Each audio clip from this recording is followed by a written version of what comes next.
The Mistress of Windfell Manor. Written by Diane Allen, read by Anne Dover. A Weaver's Lament. Come all you cotton weavers, your looms you must pull down. You must be employed in factories, in country or in town, for our cotton masters have found out a wonderful new scheme. These calico goods now wove by hand, they're going to weave by steam. A verse from a 19th century broadsheet ballad. Chapter 1. Yorkshire Dales, Spring, 1860. Wesley Booth stood with his hands clenched behind his back and looked out of the parlour window of Crummock Farm, admiring the early morning view over the dew-clad dales towards the hamlet of Eldroth. There wasn't a better view in all Yorkshire, he proclaimed to himself, as he turned and glared at the young maid as she put too much coal on the newly lit fire. Ah, not a finer sight they'll find, Mary, than looking out of this window on an early spring morning. God's own county, that's what we're in, lass. Mark my words, God's own county. Yes, sir. Mary looked up at her new master for a brief second, remembering to curtsy just in time before smoothing her apron. Go easy with the coal, lass. Anybody would think we were made of money. Wesley scowled at the young lass from the village of Ostwick as she added another piece of coal before brushing the hearth. Yes, sir. Sorry, sir. Mary blushed. Wesley smiled to himself. It felt good, finally, to be in control of his family home. By God, he'd waited long enough for this day, and now it was here. He stretched and yawned.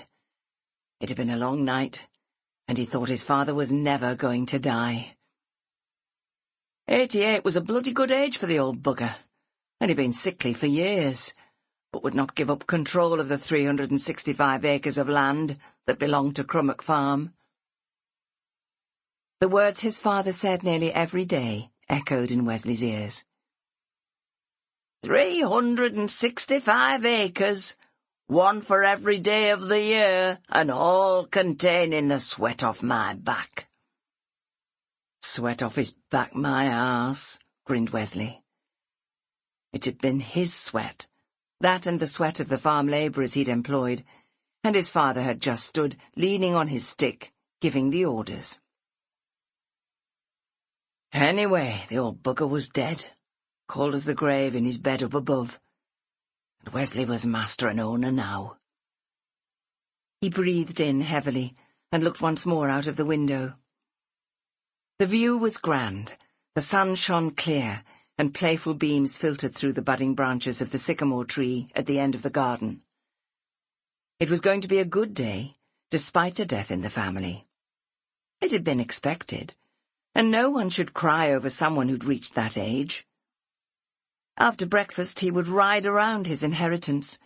Not that he didn't know every inch of it already, but now it was his, and that made all the difference. As if on cue, Mrs. Cranston entered the parlour. Breakfast is out in the dining room, and Miss Lottie is waiting for you. She seems a bit upset, if you don't mind me saying so. Lucy Cranston looked at her new master. She'd known him as both man and boy, and realised how much he'd waited for this day. Upset my arse. The only thing she'll be upset about will be losing the odd guinea that the old devil used to give her. Our Lottie is as cunning as a vixen. God help the man she marries. Wesley smiled at Lucy Cranston. He could talk plain to her, and she knew it. There were no secrets between him and the cook, who'd served him and his family well. Well, she does look a little pale. I've told her to put some more rouge on. No doubt we'll have callers all day once word is out that Mr. Booth has died, and we want her to look her best, especially if that Archie Atkinson comes calling. Now, Mrs. Cranston, are you matchmaking with that nephew of yours? Our Lottie'll do just the opposite of what you want. You know how strong-willed she is. Besides, I doubt he'll have enough brass for my lass. She's been used to the finer things in life. Sample complete.